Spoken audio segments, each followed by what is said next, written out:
Greeting students. Today we are going to discuss the economic lesson sector of the Indian economy. First beta, what we need to know? We need to know the economy. What is an economy? Economy है क्या? Economic जो है is best understood when we study its component और sectors. अगर हमें economy को जानना है तो उसको जानने के लिए हमें इन चीज़ों का अध्ययन करना पड़ेगा, अर्थात इसके जो टूल्स हैं जिसके द्वारा हम इकोनॉमी को जान सकते हैं, आर्थिक गतिविधियों को जान सकते हैं, वो कौन कौन सी हैं.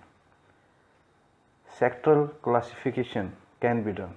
जो विभागीय विभाजन है वो किसके बेस पर किया जा सकता है? There are some several criteria. इसमें कुछ क्राइटेरिया हैं जिसके द्वारा हम इसका विभाजन करते हैं. In this chapter 3 types of classification are discussed.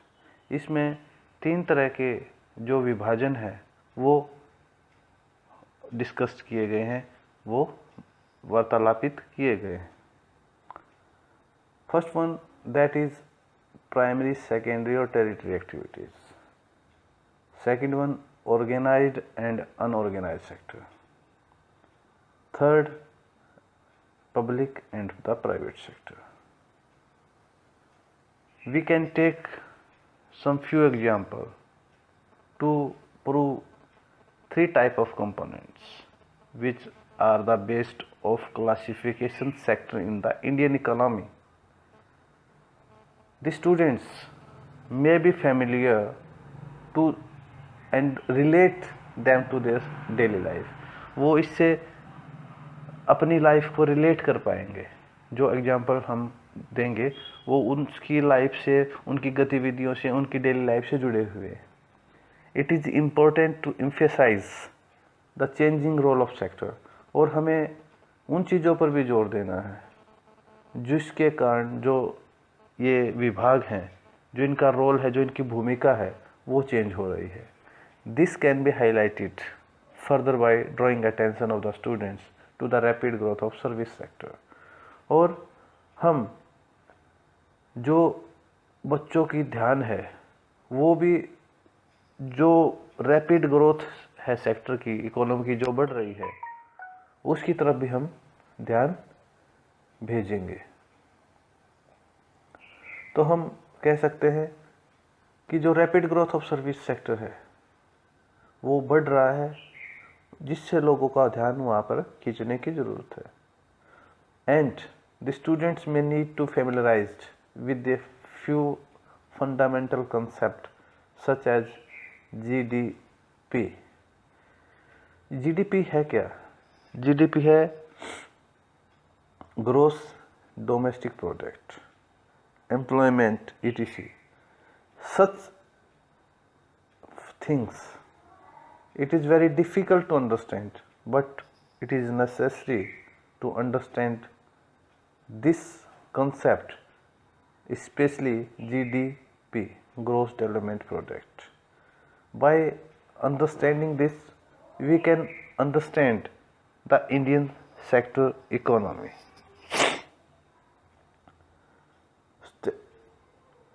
Several activities and exercise are suggested in this chapter to help the students understand how personal activities could be placed whether in the primary, secondary or tertiary, organized or unorganized and public or private sector. ये किस तरह की जो activities की जाती हैं वो किस तरह प्राइमरी या सेकेंडरी से जुड़ी हो सकती है, ऑर्गेनाइज्ड और अनऑर्गेनाइज से जुड़ी हो सकती है, पब्लिक और प्राइवेट से जुड़ी हो सकती है. If I am saying a people, so the people around them such as shop owner, casual workers, vegetable vendors, workshop mechanism, domestic worker, he sees them.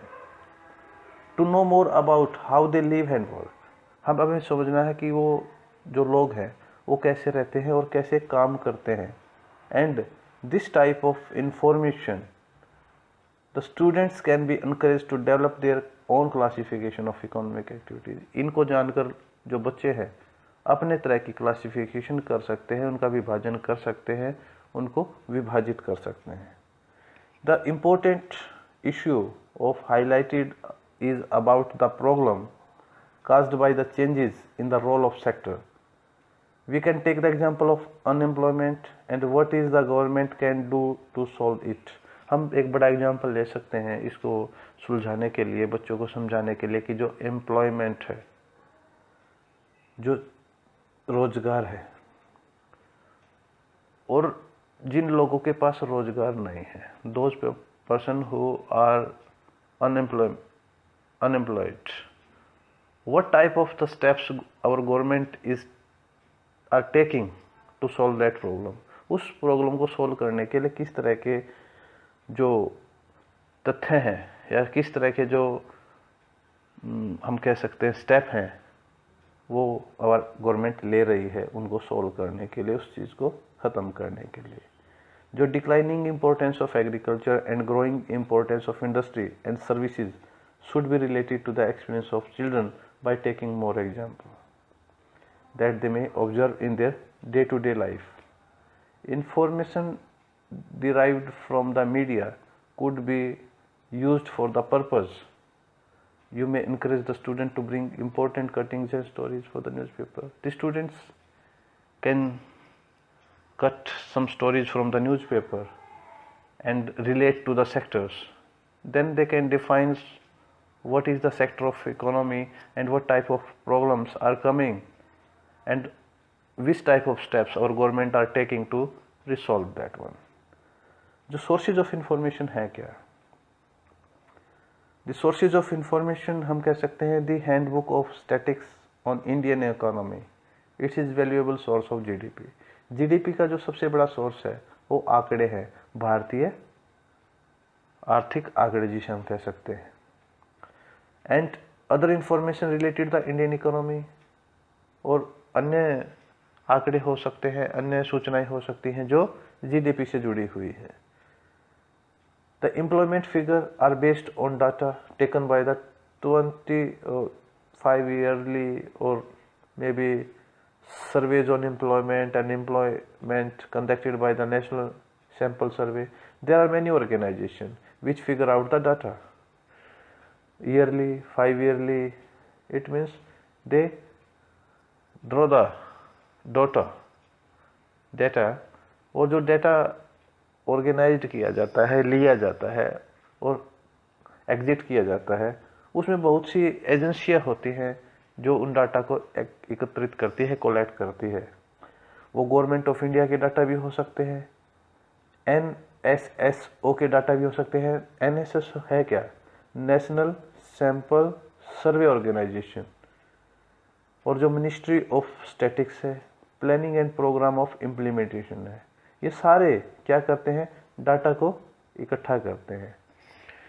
जो sector of the Indian economy, जो sector है Indian economy के, आप देख सकते हैं in this picture the some worker are making bricks, and in the second picture you are saying that we are seeing that a woman is selling clothes. So they are doing the different work. And in third picture some are engaged in agriculture work and some are the working of coolies. These are the natural resources, or so we can say that these are the workers who are doing their work for livelihood. जो livelihood के लिए वो क्या कर रहे हैं? वो कार्य कर रहे हैं। We can take the example from the picture cultivation of cotton. It takes place with the crop season.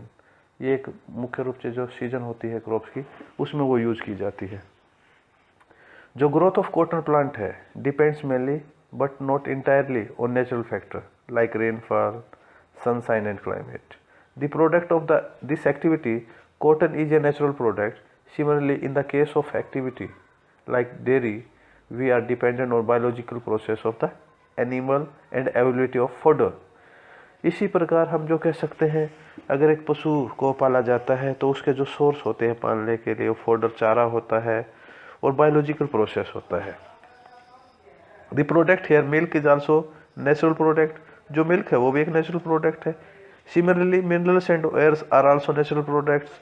When we produce a good by exploiting natural resource, it is an activity of the primary sector. Why primary? This is because it forms the base of all the products that we subsequently make.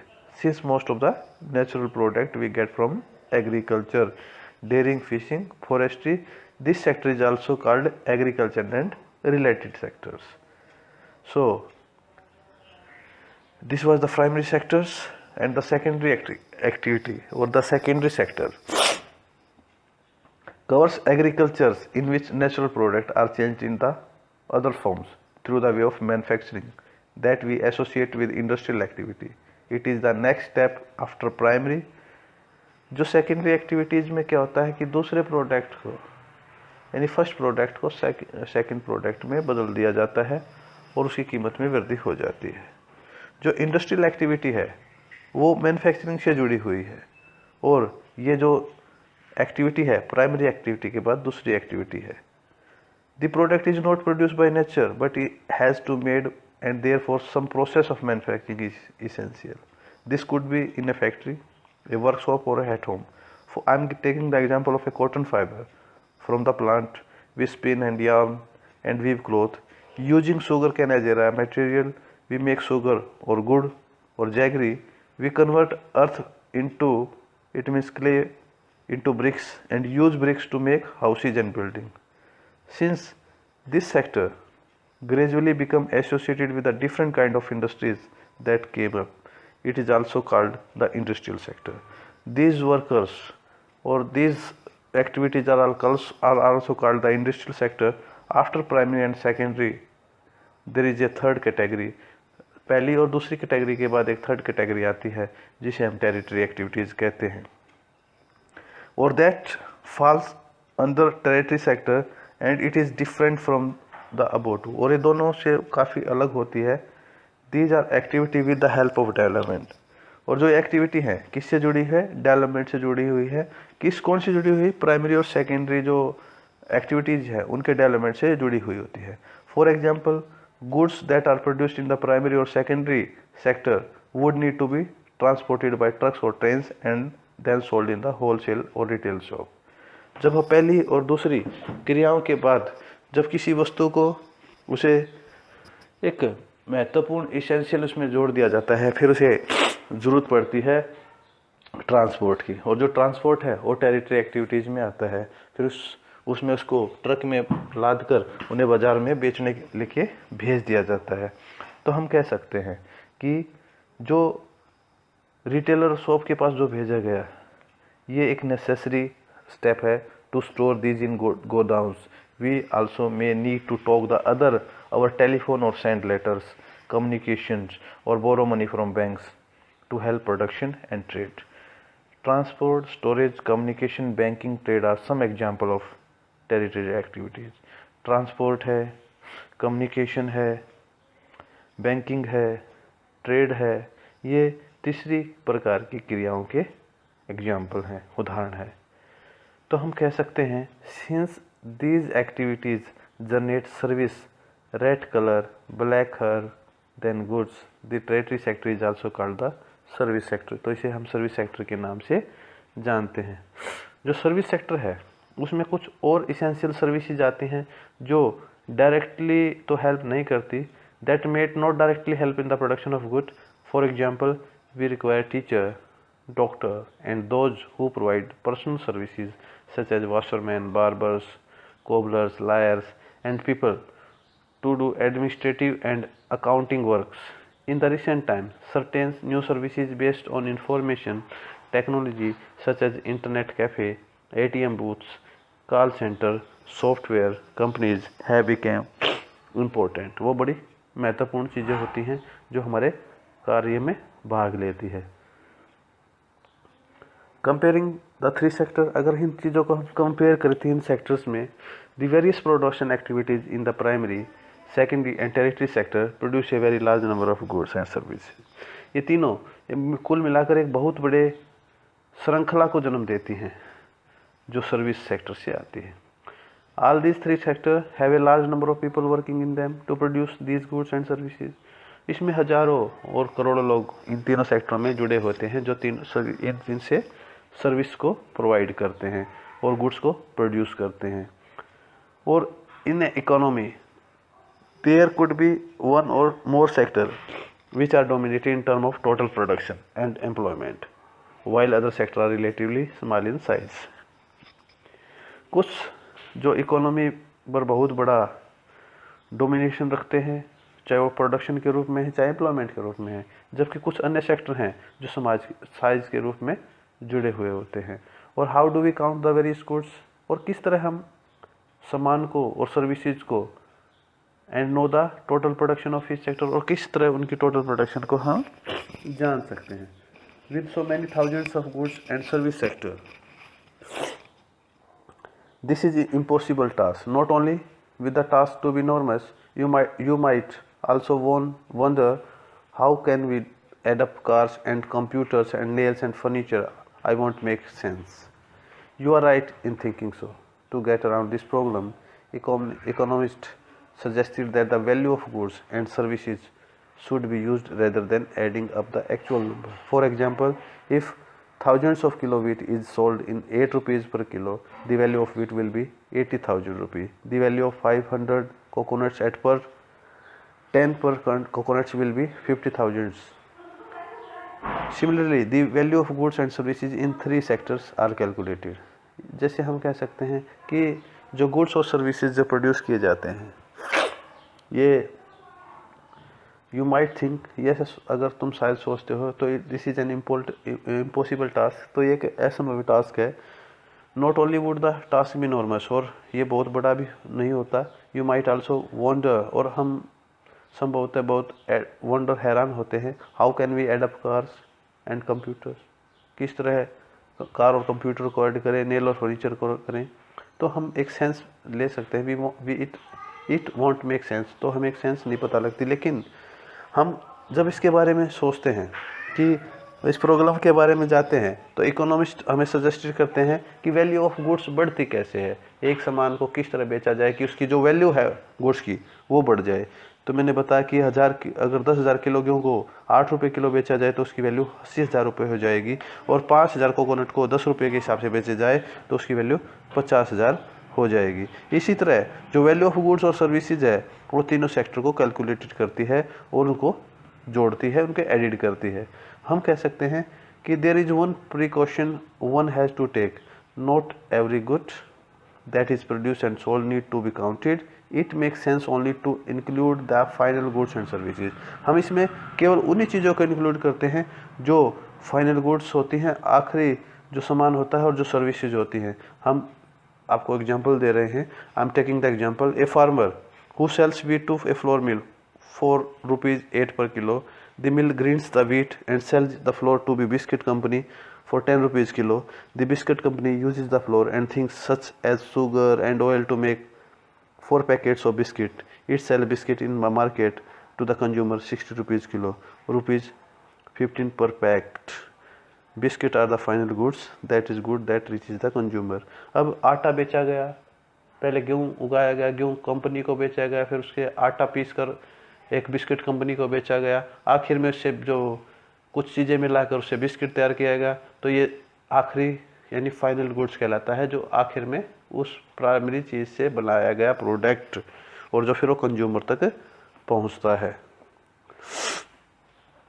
But I should be paid the full value of the wheat that I produce. Why are only final goods and services counted? क्यों final जो goods की चीज़ें हैं और उसकी services accounted की जाती है? In contract to be final goods such as wheat and wheat flour in this example are intermediate goods. Intermediate क्या होता है? Goods are used to producing final goods and services. जो आखिर में पूर्ण रूप से जो सर्विस दी जाती है उसे इंटरमीडिएट सर्विस के रूप में जाना जाता है, यानी उनके बीच की जो सर्विसेज है और आखिर में जो प्रोडक्शन हमें फाइनल प्राप्त होती है वो इंटरमीडिएट गुड होते हैं, जो माध्यमिक प्रोडक्ट होते हैं जिसके द्वारा वो चीज़ें बनी हैं।